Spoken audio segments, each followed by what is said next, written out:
A graça e a paz do nosso amado e querido Salvador, Rei dos Reis, Senhor dos Senhores, o Senhor Jesus Cristo, que nos dá a oportunidade de mais um dia, de mais uma noite, nós estamos aqui nas nossas devocionais. Estou gravando aqui à noite por conta do trabalho, mas o importante é que nenhum dia nós deixaremos de compartilhar essas devocionais para a sua edificação, para o seu encorajamento, para o seu para a exortação, consolação do seu coração, para a glória de Deus. Me sinto feliz por ser um instrumento de Deus para a tua vida.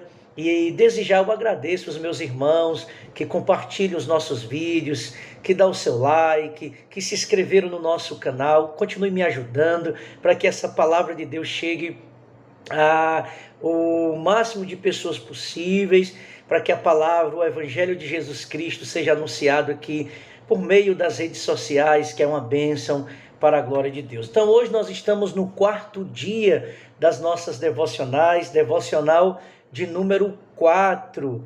Nós estamos dando sequência no Salmos de número 119, é o maior capítulo da Bíblia, e nós temos aprendido muitas coisas importantes através do salmista, quando ele está tratando da excelência, da verdade, da santa palavra de Deus, que é o alimento para a nossa alma, que restaura a nossa alma e que nos dá norte, direção em meio a um mundo decaído, em meio a um mundo corrompido pelo pecado.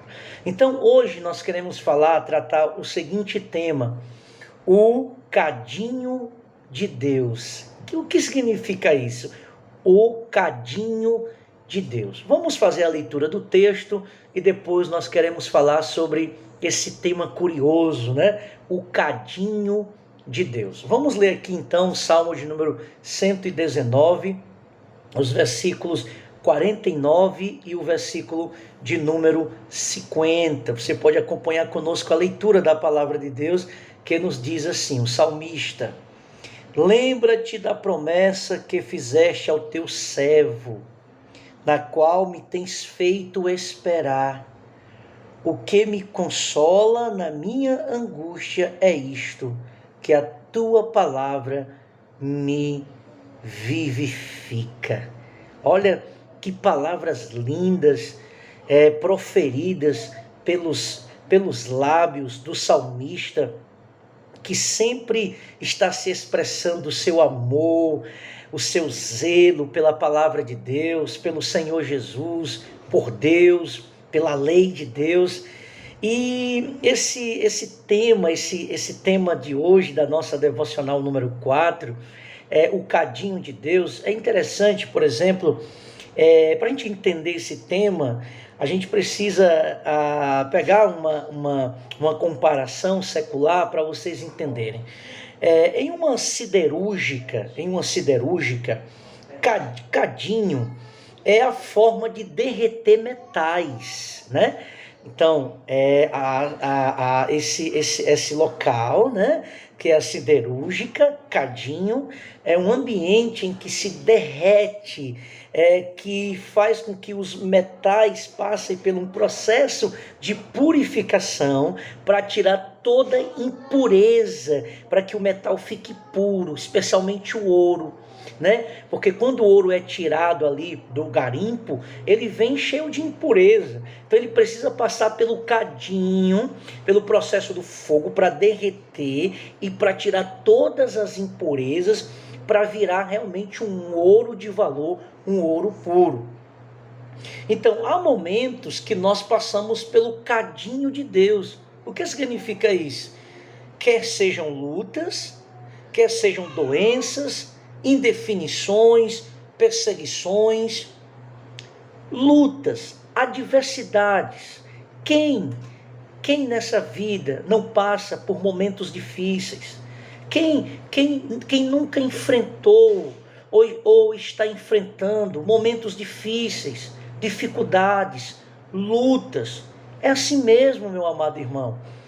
Deus não prometeu que nesse mundo nós não teríamos aflições, mas ele deixou bem claro que nesse mundo nós passaríamos por aflições.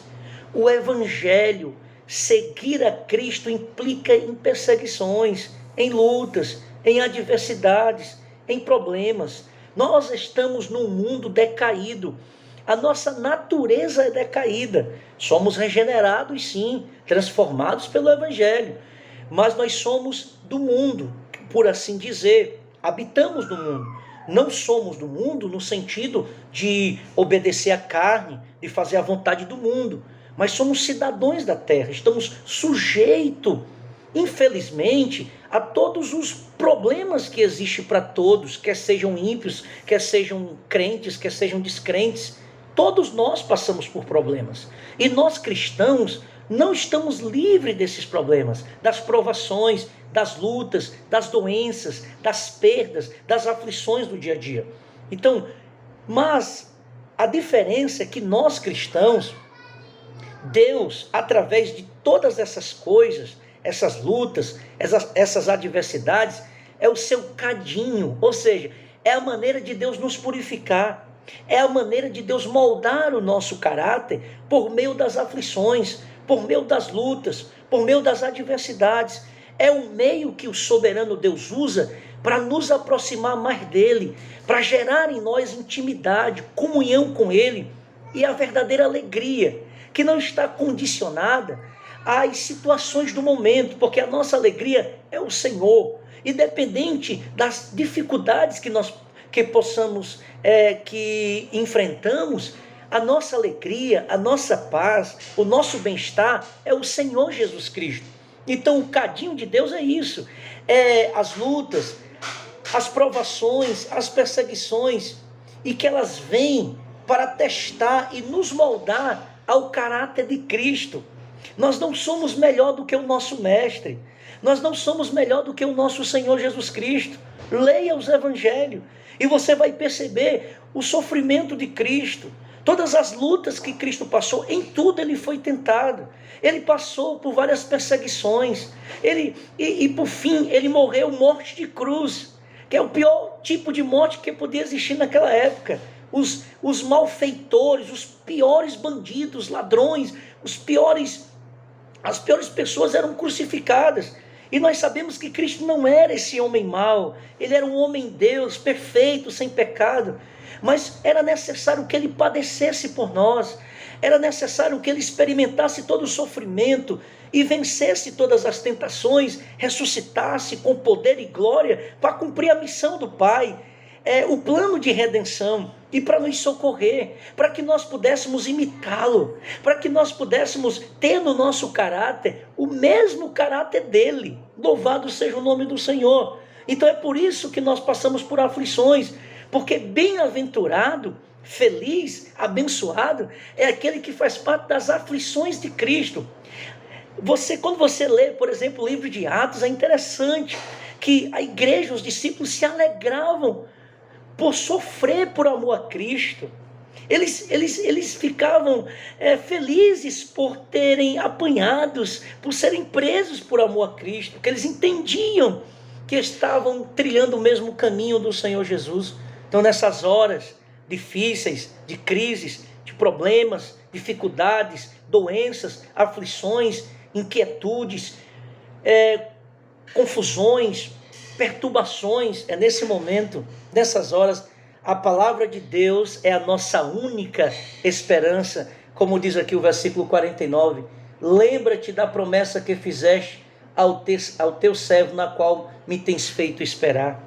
Quando o salmista está dizendo para Deus se lembrar, não é que Deus se esqueça, não é que Deus ficou velho e está com anemia, amnésia, melhor dizendo, anemia não, anemia é problema do sangue, amnésia, não, Deus não tem amnésia, meus irmãos, ele se lembra das suas promessas, mas o salmista está usando uma expressão humana, dizendo, Deus se lembra de mim, porque eu espero nas tuas promessas, que a minha esperança está em ti, a minha confiança está em ti, no teu caráter santo, no teu caráter verdadeiro.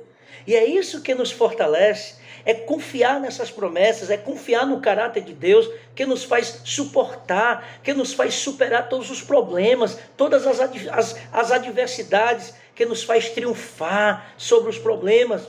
E aí as pessoas olham para nós e dizem: eu não entendo por que esse crente, esse cristão está passando por tudo isso, mas continua sorrindo, continua sendo fiel a Deus, continua lutando, continua indo à igreja, continua falando do amor de Deus, continua sendo fiel, piedoso, continua amando sua família, amando a Deus. O que é que esse homem tem? O que é que essa mulher tem? É a palavra de Deus que mora em nós. É o Senhor Jesus que reina em nós pelo seu Santo Espírito. E nós experimentamos então essa esperança viva, que não morre, mas que está viva, desse Deus que não mente, desse Deus que não falha, desse Deus que cumpre as suas promessas. Então a nossa esperança, nessas horas a palavra de Deus é a nossa arma de esperança, nas promessas de um Deus que não muda, porque Ele é imutável e não pode mentir, porque Ele é a verdade. Ele não engana, ele é diferente do inimigo. O inimigo é enganador, o inimigo ele promete algo que ele não vai cumprir, mas o nosso Deus é maravilhoso, o nosso Deus é fiel, ele é imutável, ele é eterno, suas promessas revelam o seu caráter. Podemos se entregar, nos deleitar nas promessas maravilhosas do Senhor, orar essas promessas, confiar nessas promessas. São nos conselhos de Deus que achamos a paz para passar pelo sofrimento e pela tormenta. Como diz aqui o versículo 50, o que me consola na minha angústia é isto, que a tua palavra me vivifica. Então o que nos consola diante das adversidades é as promessas desse Deus fiel. As promessas são os conselhos de Deus, são os mandamentos de Deus, que é o deleite da nossa alma. É o amor o amor da palavra que nos vivifica, que nos faz viver, que nos faz viver a verdadeira felicidade, a verdadeira paz que só se encontra na pessoa de Jesus Cristo, através da sua escritura, através da sua palavra. Então, apesar de o salmista pedir que o Senhor se lembre, é óbvio que Deus não esquece de nada. Ele não sofre de amnésia, mas ele se lembra, a promessa dele está sempre diante de nós, e no tempo de Deus, essas promessas vão se cumprir. Não adianta se desesperar, nós temos que confiar e descansar nessas promessas maravilhosas. E muitas vezes Deus está nos provando, estamos passando pelo teste do tempo, da paciência, o cadinho de Deus está provando a nossa paciência para ver o que está no nosso coração, qual é a motivação do nosso coração. Quando oramos assim, não estamos fazendo uma cobrança, nós não estamos exigindo de Deus alguma coisa ou determinando a Deus que Ele tem que fazer. Irmãos, essa doutrina ou esse ensinamento que temos que determinar a Deus, colocar Deus na parede e exigir que Deus...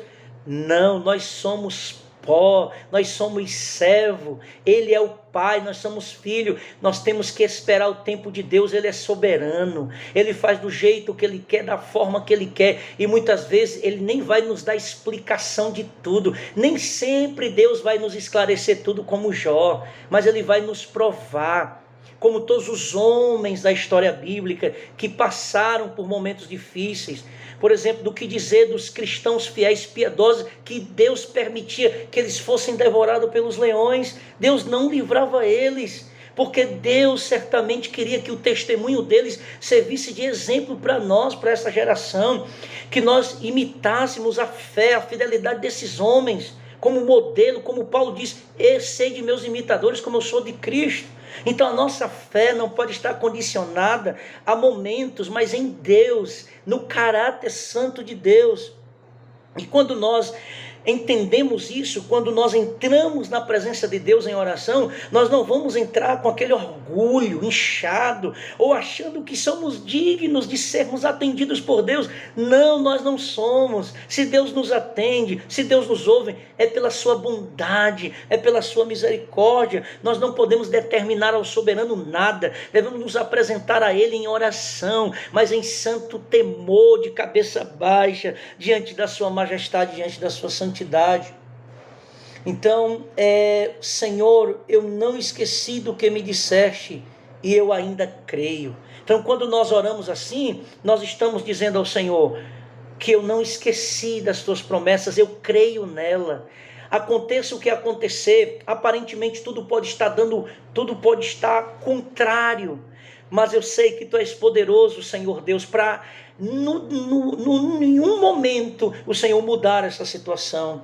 Então é essa consciência cristã, através da Escritura, conhecendo quem é Deus, conhecendo a sua palavra, que nós nos apresentamos diante de Deus e oramos e dizemos: Senhor, eu confio em Ti, eu creio nas Tuas promessas, não importa o tempo, não importa nada, eu continuo crendo em Ti, ainda que os meus olhos humanos estejam vendo o impossível, mas eu creio que Tu és o Deus o impossível, mas eu creio que Tu és o Deus das impossibilidades e tudo o Senhor pode fazer. Então nós repetimos para instigar fé em nós mesmos, e como nós precisamos disso. Então precisamos sempre estar repetindo as promessas de Deus, falando, salmodiando, expressando essas promessas, mas isso não para fazer com que Deus se lembre ou mudar a vontade de Deus, mas para nós mesmos, para que alimentemos essa esperança e essa fé, desenvolvendo essa maturidade, desenvolvendo essa confiança, essa intimidade com Deus, que vai nos fazer descansar, que vai nos fazer superar todas as dificuldades, todos os problemas. E é isso que o salmista está dizendo, é isso que o salmista está expressando diante de Deus em oração.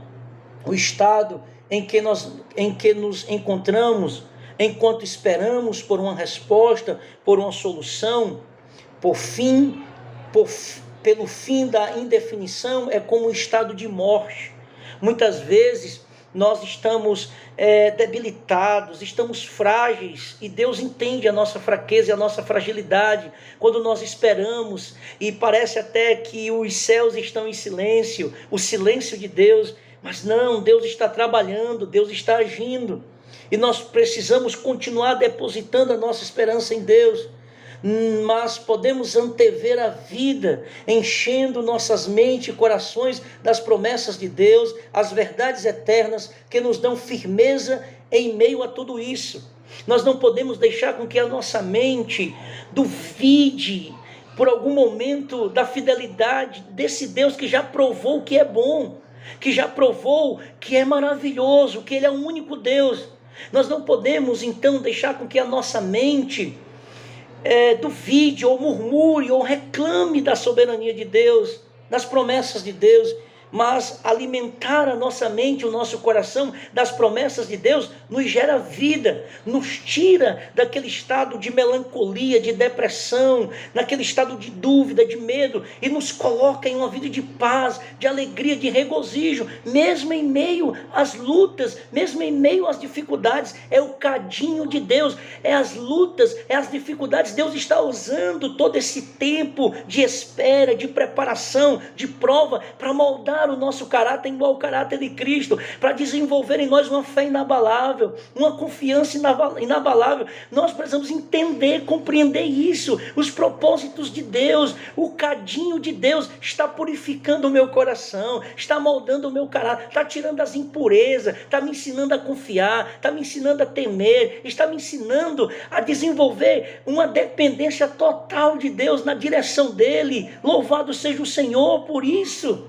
Como é bom nós experimentarmos essa maturidade, esse crescimento, esse entendimento. E isso não é privilégio de alguns, antes é para todo cristão convertido, regenerado, experimenta essa maturidade, desenvolve essas etapas da vida cristã, na vida espiritual. Recitar a palavra de Deus para nós mesmos, lembrar das verdades teológicas que aprendemos e, acima de tudo, lembrar do plano de redenção e do nosso bendito e amado Redentor, são exercícios de fortalecimento da nossa alma em meio aos reveses que podem nos atingir. Recitar a Bíblia, falar, ler a Bíblia em voz alta. Há uma frase que diz: se você quiser ouvir a voz de Deus, é só você ler a Bíblia em voz alta. Havia um costume na época, no tempo da igreja primitiva, eles liam a Bíblia de voz alta, eles liam a lei em voz alta. Os puritanos gostavam de ler a Bíblia em voz alta. Então recite a Bíblia, leia a Escritura, viva as promessas de Deus, ore as promessas de Deus, procure conhecer a Deus revelado na Escritura, a pessoa divina de Cristo maravilhosa, esse Deus grande, maravilhoso. Através da Escritura, se lembre das verdades de Deus. Todas as vezes que você quiser esmorecer, todas as vezes que você sentir medo, todas as vezes que quiser, que a dúvida vier te atormentar, te prender à depressão, se lembre das verdades de Deus, do plano de redenção, do amor de Deus por você, do perdão dos teus pecados, da obra de Cristo na cruz, da sua ressurreição e da sua vinda gloriosa, quando Ele vier com poder e glória e vai nos levar para sempre. Nós estaremos diante do Senhor, desfrutando da sua plena presença. Bendito seja Deus. Olha, essas verdades devem estar aqui e aqui no nosso coração. Esse Redentor, o que Ele fez, o que Ele faz, quem Ele é, as verdades de Deus, isso fortalece a nossa alma em meio às tribulações. É isso que o salmista está dizendo. Está escrito, era essa palavra que Cristo usava diante das tentações que o diabo estava propondo para ele lá em Mateus capítulo 4. Foi a criptonita, foi uma bomba, foi a bomba atômica. Está escrito, Jesus usava a palavra, expressava a Escritura, usada por Jesus contra Satanás no deserto. Foi uma bomba que desfez os projetos do inimigo, que envergonhou o inferno. E assim também nós, cristãos, nós temos a palavra na nossa boca, a arma poderosa que desfaz as fortalezas do inimigo. Precisamos então falar, precisamos então expressar com fidelidade a palavra de Deus, porque a palavra de Deus na boca do diabo é distorcida, como lá no Éden, Satanás tentou distorcer, também tentou fazer com Jesus, mas na boca do cristão, quando nós falamos genuinamente, quando nós pregamos e testificamos da Escritura com fidelidade, irmãos, o inferno cai por terra, os projetos do inimigo se desfaz e o cristão, então, cresce em comunhão com Deus e começa a desfrutar dessa intimidade, dessa adoração diante do Senhor, mesmo em meio aos reveses da vida, da caminhada cristã, que não é fácil, é cheio de espinhos, de lutas e dificuldades. As mentiras dele, as mentiras de Satanás, do mundo pecaminoso, não podiam prevalecer diante da verdade eterna, a palavra de Deus. Não prevaleceu e nunca vai prevalecer. A verdade sempre vai prevalecer. A palavra de Deus, ela sempre vai prevalecer contra a mentira, contra o engano de Satanás desse mundo. Então, quer seja o próprio maligno ou a nossa carne, o remédio continua sendo o mesmo, é a palavra, é falar a palavra, é viver a palavra, é orar a palavra, é cantar a palavra. Essa é a arma poderosa para o cristão crescer, amadurecer e ser aprovado por Deus, ser moldado, ser purificado pelo candinho de Deus. É a palavra é quem nos purifica, quem nos limpa, quem nos molda, é a palavra, e que nos faz vencer a tentação. Quais são algumas mentiras que as lutas têm trazido para atacar o seu coração e a sua mente? O inimigo talvez esteja tentando colocar dúvida em você, dizendo que Deus não está contigo, que a tua oração não está sendo ouvida. O inimigo está tentando esfriar o teu coração, a tua fé, tua comunhão com Deus, teu prazer nas coisas de Deus. As mentiras que o inimigo tenta colocar diante do teu coração e na tua mente. Então encha o teu coração da palavra, repreenda esses pensamentos e comece a orar a palavra, e o teu coração será sacudido, cheio das promessas de Deus, e você voltará a ter vida, voltará a ter vigor para lutar e continuar lutando. Quais são as verdades que podem libertar você de tais ataques? Então leia a palavra, assuma as verdades de Deus e viva elas. E aí você vai se posicionar contra as mentiras do inimigo, e você vai ordenar: saia daqui, Satanás. E ele vai ter que obedecer, ele vai ter que seguir a autoridade da palavra de Deus. Escolha hoje o caminho de esperança, mencionado no versículo 49, que diz: lembra-te da promessa que fizeste ao teu servo, na qual me tens feito esperar. Viva as promessas de Deus, espere pelo tempo de Deus, porque Deus está trabalhando para o nosso bem. Aleluia, é consolo e vida.